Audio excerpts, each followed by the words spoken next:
வணக்கம். ஆகாஷ்வாணி.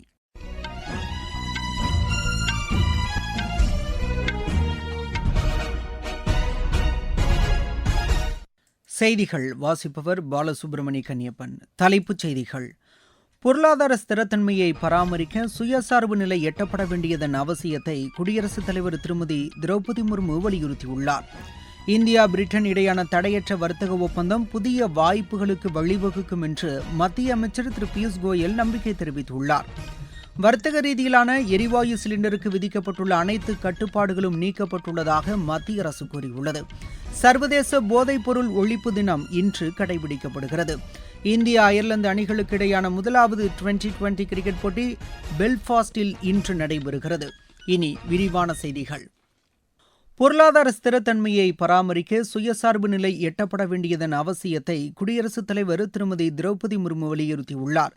புதுதில்லியில் நடைபெற்ற நிகழ்ச்சியில் பயிற்சி முடித்த ராணுவ பொறியியல் சேவை அதிகாரிகளிடையே அவர் உரையாற்றினார். ஆபரேஷன் சிந்தூர் நடவடிக்கையின் போது உள்நாட்டு பாதுகாப்பு திறன் மற்றும் மேம்பட்ட தொழில்நுட்பம் இதனை எடுத்துக்காட்டும் வகையில் உள்ளதாக குறிப்பிட்டார். நாட்டின் பாதுகாப்பு உள்கட்டமைப்பு வசதிகளை மேம்படுத்துவதில் ராணுவ பொறியியல் சேவை அதிகாரிகள் முக்கிய பங்கு வகிப்பதாகவும் அவர் கூறினார். திட்டங்களை செயல்படுத்தும் போது வளர்ந்து வரும் தொழில்நுட்பங்கள், புதுமை கண்டுபிடிப்புகள் ஆகியவற்றுக்கு உயர் முன்னுரிமை அளிக்கப்பட வேண்டும் என்று திருமதி திரௌபதி முர்மு வலியுறுத்தினார். போதைப்பொருள் தடுப்பு நடவடிக்கைகள் குறித்த உயர்நிலை ஆய்வுக் கூட்டம் மத்திய உள்துறை அமைச்சர் திரு அமித்ஷா தலைமையில் புதுதில்லியில் நடைபெறுகிறது. போதைப்பொருள் கட்டுப்பாட்டு வாரியம் ஏற்பாடு செய்துள்ள இந்த ஆய்வுக் கூட்டத்தில் மத்திய அமைச்சகங்கள், மாநில அரசுகளின் பிரதிநிதிகள், போதைப்பொருள் தடுப்புச் சட்ட அமலாக்க முகமைகள் உள்ளிட்ட பல்வேறு துறைகளைச் சேர்ந்த பிரதிநிதிகள் பங்கேற்கின்றனர்.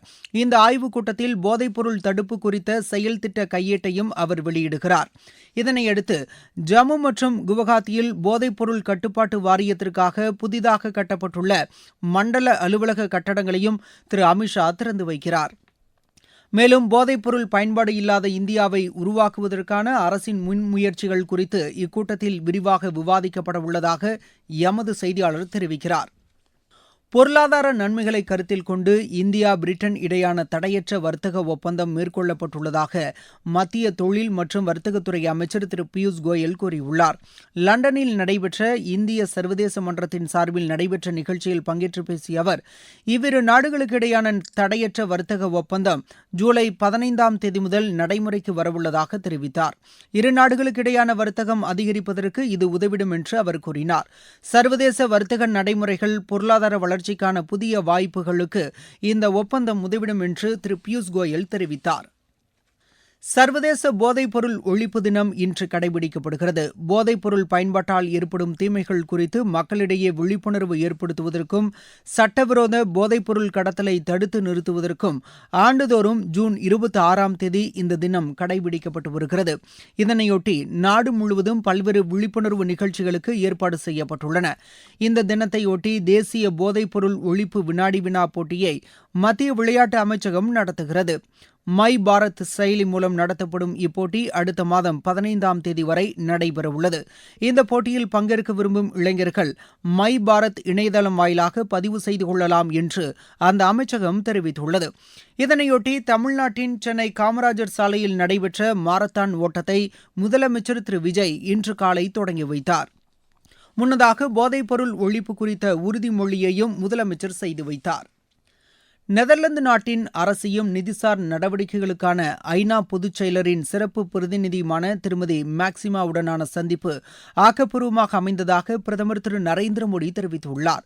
இது தொடர்பாக சமூக வலைதளத்தில் பிரதமர் வெளியிட்டுள்ள பதிவில், இந்த சந்திப்பின் போது இந்தியாவின் டிஜிட்டல் பொது உள்கட்டமைப்பு சார்ந்த நிதி சேவைகள் குறித்து விவாதித்ததாக தெரிவித்துள்ளார். டிஜிட்டல் அடிப்படையிலான நிதிசார் நடவடிக்கைகளின் அனுபவங்களை உலக நாடுகளுடன் பகிர்ந்து கொள்வதற்கு இந்தியா தயாராக உள்ளது என்றும் பிரதமர் அதில் குறிப்பிட்டுள்ளார். நீங்கள் கேட்டுக்கொண்டிருப்பது ஆகாஷ்வாணியின் செய்தி அறிக்கை. நேயர்களே, சென்னை அகில இந்திய வானொலியின் மாநில செய்தி பிரிவு வழங்கும் சுழல் விளக்கு சனிக்கிழமை தோறும் காலை 7 மணிக்கு ஒலிபரப்பாகிறது. நடப்பு நிகழ்வுகளின் கட்டுரை வடிவிலான இந்த பகுதியில் நாளை இடம்பெறுகிறது. வளர்ச்சியடைந்த இந்தியாவிற்கான பிரதமரின் வேலைவாய்ப்பு திட்டம் குறித்த ஒரு பார்வை. பிரதான அலைவரிசையில் ஒலிபரப்பாக உள்ள இந்த நிகழ்ச்சியை கேட்க தவறாதீர்கள். தொழில் மற்றும் வர்த்தக ரீதியிலான எரிவாயு சிலிண்டருக்கு விதிக்கப்பட்டுள்ள அனைத்து கட்டுப்பாடுகளும் நீக்கப்பட்டுள்ளதாக மத்திய அரசு தெரிவித்துள்ளது. இது தொடர்பாக மத்திய பெட்ரோலிய அமைச்சகம் வெளியிட்டுள்ள அறிக்கையில் நுகர்வோருக்கு நிவாரணம் அளிக்கும் வகையில் இந்த நடவடிக்கை மேற்கொள்ளப்பட்டுள்ளதாக தெரிவிக்கப்பட்டுள்ளது. தற்போது உள்நாட்டு எரிவாயு உற்பத்தி அதிகரித்துள்ளதுடன் இறக்குமதியும் சீரடைந்துள்ளதாக அந்த அறிக்கை மேலும் தெரிவிக்கிறது. உள்நாட்டில் எரிவாயு விநியோகம் பாதிக்கப்படாமல் இருப்பதை எண்ணெய் நிறுவனங்கள் உறுதி செய்யும் வகையில் திருத்தி அமைக்கப்பட்ட விநியோக நடைமுறைகளை முறையாக செயல்படுத்த வேண்டும் என்று மத்திய பெட்ரோலிய அமைச்சகம் கேட்டுக் கொண்டுள்ளது. நாட்டின் எரிசக்தி பாதுகாப்பை உறுதி செய்யவும் தூய்மையான எரிபொருள் பயன்பாட்டை ஊக்குவிக்கும் வகையிலும் மத்திய அரசு பல்வேறு சீர்திருத்த நடவடிக்கைகளை மேற்கொண்டு வருவது குறிப்பிடத்தக்கது. பருவநிலை மாற்றத்தை கருத்தில் கொண்டு குறுகிய கால பயிர்களை சாகுபடி செய்வதற்கான நடவடிக்கைகளுக்கு ஊக்கமளிக்கும் வகையில் அவசர கால திட்டங்களை உருவாக்க வேண்டியதன் அவசியத்தை மத்திய வேளாண் துறை அமைச்சர் திரு சிவராஜ் சிங் சௌகான் வலியுறுத்தியுள்ளார். புதுதில்லியில் நடைபெற்ற ஆலோசனைக் கூட்டத்தில் கலந்து கொண்டு பேசிய அவர், மாநிலங்களின் புவியியல் தன்மைகளை கருத்தில் கொண்டு அதிக மகசூல் தரும் பயிர் உற்பத்திக்கான திட்டங்கள் வகுக்கப்பட வேண்டும் என்று கேட்டுக் கொண்டார். கோதுமை, கொண்டைக்கடலை மற்றும் பருப்பு வகைகளை உற்பத்தி செய்யும் விவசாயிகளுக்கு நிவாரணம் வழங்கும் வகையில் ரபி பருவ பயிர்களுக்கான குறைந்தபட்ச ஆதரவு விலையிலான கொள்முதல் காலம் ஜூலை 8ஆம் தேதி வரை நீட்டிக்கப்படுவதாக திரு சிவராஜ் சிங் சௌகான் தெரிவித்தார். நாட்டின் எஃகு உற்பத்தி கணிசமான அளவு அதிகரித்துள்ளதாக மத்திய அரசு கூறியுள்ளது. இது தொடர்பாக மத்திய எஃகு அமைச்சகம் வெளியிட்டுள்ள செய்திக்குறிப்பில், கடந்த மே மாதத்தில் 14.1 மில்லியன் டன்னாக பதிவாகியுள்ளதாகவும் இது கடந்த ஆண்டுடன் ஒப்பிடுகையில் 1.9% கூடுதலாகும் என்று குறிப்பிடப்பட்டுள்ளது. ஐக்கிய அரபு அமீரகம், வியட்நாம், பெல்ஜியம், நேபாளம் மற்றும் இத்தாலி நாடுகளுக்கு எஃகு ஏற்றுமதி செய்யப்பட்டு வருவதாகவும் அந்த செய்திக்குறிப்பில் தெரிவிக்கப்பட்டுள்ளது. ஹோர்முஸ் நீரிணை பகுதியில் ஈரான் அரசால் அனுமதிக்கப்பட்டுள்ள வழித்தடத்தில் மட்டுமே கப்பல் போக்குவரத்து நடைபெற வேண்டும் என்று அந்நாட்டு அதிகாரிகள் அறிவுறுத்தியுள்ளனர். இது தொடர்பாக அந்நாட்டு ராணுவம் வெளியிட்டுள்ள அறிக்கையில் இதர வழிகளில் கப்பல் போக்குவரத்துக்கு தடை செய்யப்பட்டுள்ளதாக தெரிவிக்கப்பட்டுள்ளது. சர்வதேச கடல்சார் அமைப்புடன் மேற்கொண்ட ஒப்பந்தத்தின் அடிப்படையில் ஹோர்முஸ் நீரிணை வழியாக வர்த்தக கப்பல்கள் செல்வதற்கான வழிகாட்டு நெறிமுறைகளை ஓமன் நாட்டு கடல்சார் பாதுகாப்பு மையம் வெளியிட்டுள்ள அறிவிப்பை அடுத்து ஈரான் இந்த அறிவிப்பை வெளியிட்டுள்ளது. இந்தியா அயர்லாந்து அணிகளுக்கு இடையிலான முதலாவது டுவெண்டி கிரிக்கெட் போட்டி இன்று நடைபெறுகிறது. பெல்ஃபாஸ்டில் இப்போட்டி இந்திய நேரப்படி மாலை 6 மணிக்கு தொடங்குகிறது. உலகக்கோப்பை மகளிர் டுவெண்டி கிரிக்கெட் போட்டியில் இந்தியா 5 விக்கெட் வித்தியாசத்தில் பங்களாதேஷை வென்றது. மான்செஸ்டரில் நேற்று நடைபெற்ற இப்போட்டியில் முதலில் பேட் செய்த பங்களாதேஷ் நிர்ணயிக்கப்பட்ட 20 ஓவரில் 8 விக்கெட் இழப்பிற்கு 136 ரன் எடுத்தது. இதனையடுத்து 137 ரன் எடுத்தால் வெற்றி என்ற இலக்குடன் ஆடிய இந்தியா 16.5 ஓவரில் 5 விக்கெட் இழப்பிற்கு 139 ரன் எடுத்தது. உலகக்கோப்பை ஜூனியர் துப்பாக்கிச் சுடும் போட்டியில் இந்தியா 1 வெள்ளி 1 வெண்கலப் பதக்கம் வென்றது. ஜெர்மனியில் நடைபெற்ற இப்போட்டியின் மகளிர் 50 மீட்டர் பிஸ்டல் பிரிவில் இந்தியாவின் ஐஸ்வர்யா ரவிச்சந்திரா பலோசூர் வெள்ளிப் பதக்கம் வென்றார். ஆடவர் 50 மீட்டர் பிஸ்டல் பிரிவில் இந்தியாவின் ராஜ் சந்திரா வெண்கலப் பதக்கம் வென்றார்.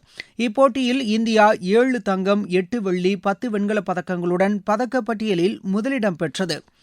ஆசிய கோப்பை பிரிட்ஜ் சாம்பியன் போட்டியில் இந்திய ஏ அணி அரையிறுதிக்கு முன்னேறியுள்ளது. கோவாவில் நடைபெற்று வரும் இப்போட்டியின் லீக் சுற்றில் 3வது இடத்தை பிடித்ததன் மூலம் இந்திய ஏ ஆடவர் அணி அரையிறுதிக்கு முன்னேறியது. மீண்டும் தலைப்புச் செய்திகள். பொருளாதார ஸ்திரத்தன்மையை பராமரிக்க சுயசார்பு நிலை எட்டப்பட வேண்டியதன் அவசியத்தை குடியரசுத் தலைவர் திருமதி திரௌபதி முர்மு வலியுறுத்தியுள்ளார்.